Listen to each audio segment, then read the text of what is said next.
Président, voilà. Ben, tout à l'heure, c'est encore Non, non, un non, vas-y. Ok, excusez-moi parce que je vous mes excuses. Bon, ça dit que j'étais au commissariat, ça m'a pris tellement de temps. Hmm. Au commissariat, bon, il y avait du monde, ça avait pris plus de temps. Le temps d'arriver, le temps de rassurer quand même pas mal de gens qui m'ont appelé.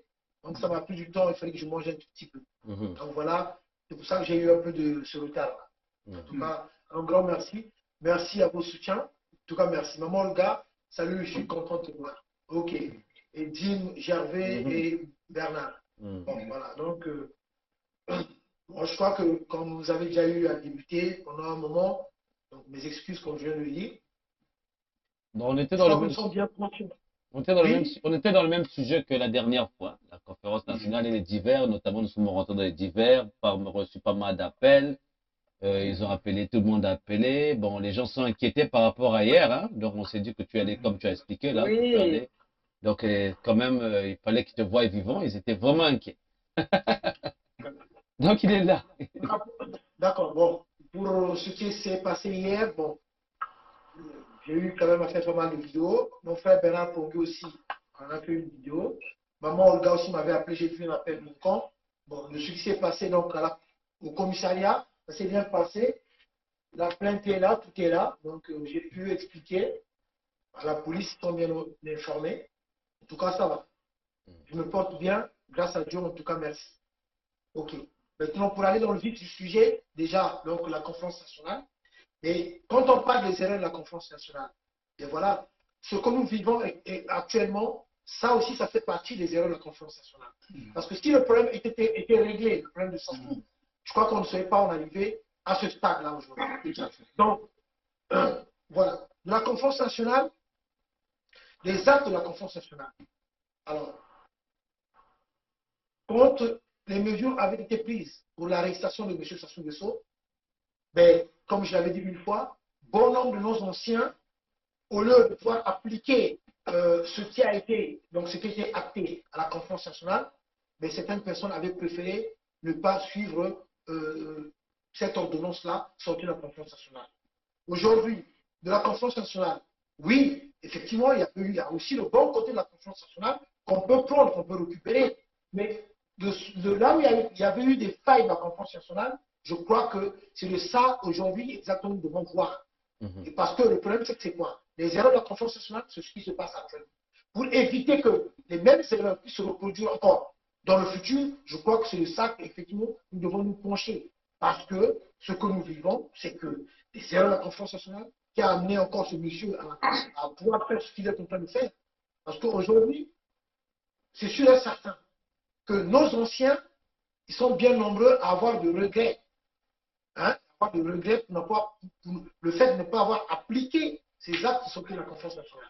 Donc, moi, de la conférence nationale, ce que je retiens quand même, c'est le fait que, bon, au moins de la conférence nationale, on avait eu un premier ministre de transition, on avait un président élu démocratiquement, mais et de l'autre côté, ben, c'est les gens qui avaient commencé maintenant à mettre les bâtons dans le loup pour ne pas que la démocratie puisse s'installer, pour ne pas que le Congo aille de l'avant. Aujourd'hui, par exemple, prenons le cas de la Guinée, d'Alpha Condé. Mhm. Alpha Condé, ben, c'est vraiment triste et regrettable de voir Alpha Condé dans cet état-là. Mais Alpha Condé, en plus de ça, c'est que, comme je viens de le dire, ce qui est triste aussi, c'est le fait de voir que c'est quelqu'un qui a fait quand même des longues études. Professeur, enfin, il est professeur, je ne sais pas dans quel domaine, mais il est professeur. Alpha Condé qui a longtemps souffert ici en France. Alpha Condé qui tenait des discours, des réunions ici en France, dans les cafés, dans les cafés. Alpha Condé, au moment où c'était, je viens d'oublier le nom, le militaire là qui était là, au pouvoir en Guinée, après Sékou Touré, il y avait un militaire qui était là, il lui avait rendu la vie difficile. Bon nombre de Congolais ne le savent pas. Alpha Condé avait même été privé de passeport. Il se promenait avec le passeport congolais, Alpha Condé. Il avait un passeport congolais remis par Louis-Sylvain Ngoma. Parce que Louis-Sylvain Ngoma, marié à une femme guinéenne. Donc, Alpha Condé avait le passeport congolais, il n'avait pas le passeport guinéen. Il tenait des réunions dans les salles ici là. Donc, pendant longtemps, il était interdit de rentrer en Guinée. Donc, Alpha Condé qui arrive au pouvoir, et voilà qu'il ressort encore la même chose de ce qu'il a lui reproché à ceux qui étaient au pouvoir. Le troisième mandat, on sait bien que c'était par la force. Voilà maintenant le résultat là où nous sommes arrivés. Mais moi, je crois quand même que ça doit faire réfléchir bon nombre des gens. Je l'ai appris. Je l'ai appris. Certaines personnes commencent aussi à s'interroger sur la situation de Congo-Brazzaville.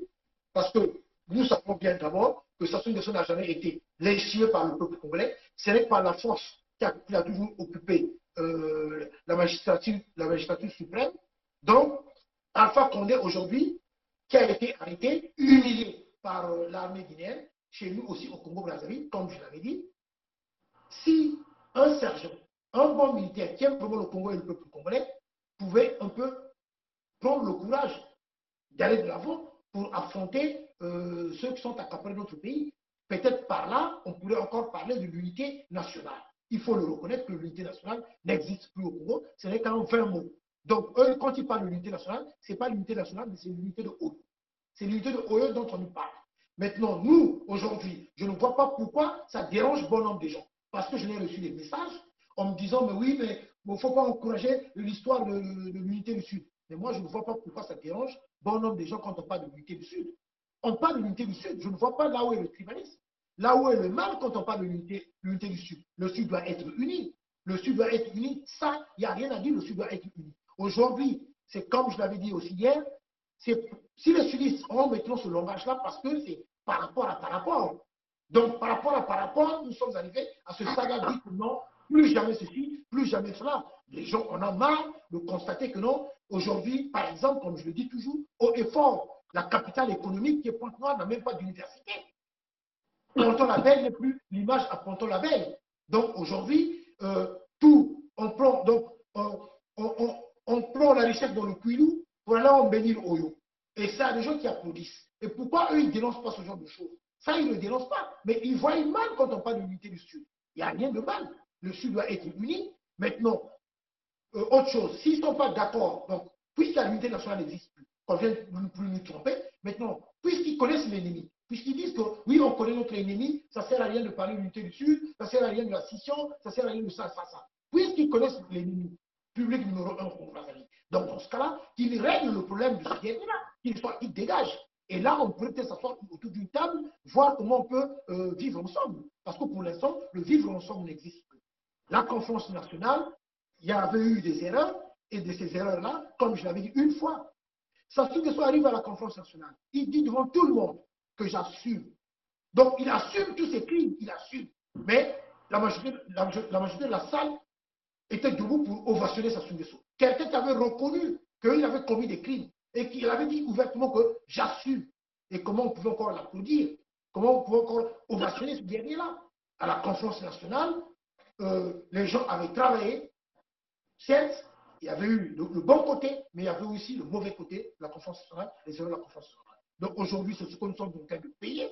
Comme c'est ce que nous sommes en train de payer, nous les enfants, nous sommes en train de payer cela. Maintenant, c'est pour ça que nous nous battons pour rectifier tout cela, pour régler le problème, qu'on ne puisse plus encore tomber dans les mêmes erreurs. Parce qu'aujourd'hui, il n'y a pas que nous. Il y a l'avenir de nos enfants et de nos petits-enfants. Voilà maintenant leur politique. Ça aussi, ça fait partie des erreurs de la conférence nationale. La vente des terres. Donc, si à la conférence nationale, on avait réglé le problème de Sassou, le cas de Sassou, on ne serait pas en arrivé là. Donc, déjà, la caparation des terres, aujourd'hui, d'abord, autre chose, ceux qui défendent encore ce genre de régime-là, gênez-vous quand même, gênez-vous. Parce qu'ils ont eu tant d'argent, ils n'ont rien fait pour le peuple congolais. Et là, ils sont encore en train de chercher de l'argent. Mais l'argent qu'ils avaient eu dans le passé, là, ils ont fait quoi avec? Ils n'ont rien fait. Ils n'ont rien fait pour le bien-être de la population congolaise. Et là, ils sont en train encore de chercher l'argent. Maintenant, comme ils n'ont pas l'argent, ils ont préféré aussi maintenant à vendre des terres, nos terres. Voilà, maintenant, ils ont donné les moyens, même aux étrangers, de s'accaparer de nos terres.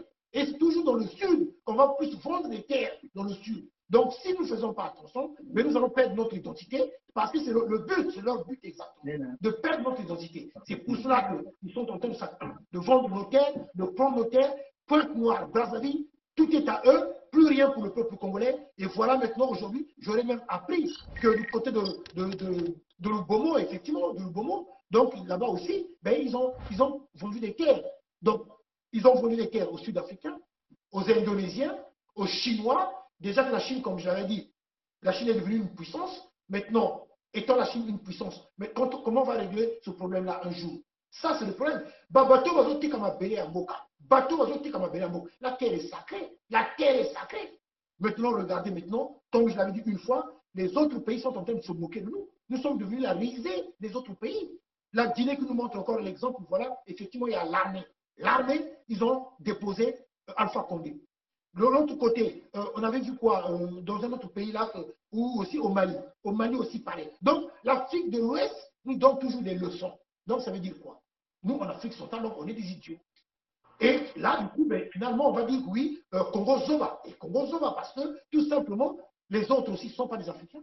Ce ne sont pas des Noirs comme nous. Nous ne sommes pas dans le même continent. Et pourquoi eux, ils arrivent quand même à prendre de bonnes décisions pour le bien de la population et que nous, au Congo-Brazzaville, ben, on est là, on nous endormir. C'est vraiment triste et regrettable de voir qu'il y a des gens qui sont derrière, surtout ceux qui sont sur la place de Paris, qui ne veulent même pas soutenir USK. Ils ne veulent pas entendre. Oh, l'unité du Sud, ils ne veulent même pas signer la pétition. Mais c'est encore les mêmes qui sont en train de dire oui, au fait, on nous vend des terres. Ah bon? C'est vrai qu'aujourd'hui, vous avez compris qu'on est en train de vendre des terres. Quand on vous dit signer la pétition, pour qu'on puisse quand même s'asseoir, engager notre procédure, qu'on aille de l'avant. Non, les gens ne veulent pas signer la pétition parce que je n'aime pas Pierre, Paul et Jacques. Donc, du coup, je ne signe pas la pétition, je ne parle pas de l'USK. Voilà, mais ça veut dire quoi exactement? Ça veut dire quoi? Mais ça veut dire que vous acceptez à être toujours des boniches des boniches de Sassou Nguesso. Donc, vous acceptez toujours à être dirigé par ce groupuscule. Aujourd'hui, qui se voit déjà être un président de la République. Voilà. Et ça, il y a des gens qui acceptent ça. Et sur la place de Paris, bon nombre de gens ont été recrutés pour soutenir Sassou Nguesso. En gros, je l'avais dit, je le redis encore, Colin Makosso n'est qu'un homme de paille. D'abord, il n'est pas Premier ministre. Colin Makosso, lui, il a le balai. Il est là en train de balayer la rue pour Kiki Nguesso. Lui qui avait déjà envoyé bon nombre des Zaïrois en Israël pour aller se former dans le domaine, en fait, pour aller se former étant comme des militaires, donc une formation commando. Et ces personnes-là, je ne sais pas s'ils sont déjà rentrés au Congo-Brazzaville. Donc, je ne sais pas comment, tôt ou tard, si on ne fait pas attention, comment nous allons régler ce problème-là. Mais ce qui est sûr, c'est que sûr, ils sont mal en point. Ce faux pouvoir de Brazzaville est mal en point et ils savent bien que pour eux, ils se disent si on perd le pouvoir, ben, finalement, ben, voilà, on risquera encore de se retrouver comme en 1992, en 1993, 1994, parce qu'il faut le dire, bon nombre de gens ne le savent pas. Ils avaient des problèmes d'argent. Ils n'avaient plus le même train de vie. Ils ont peur de se retrouver comme ça. Mais effectivement, nous allons tout confisquer, nous allons tout prendre. Parce que nous n'acceptons pas. On va prendre cet appel, hein. On va prendre cet appel. Okay. On privilège les appels.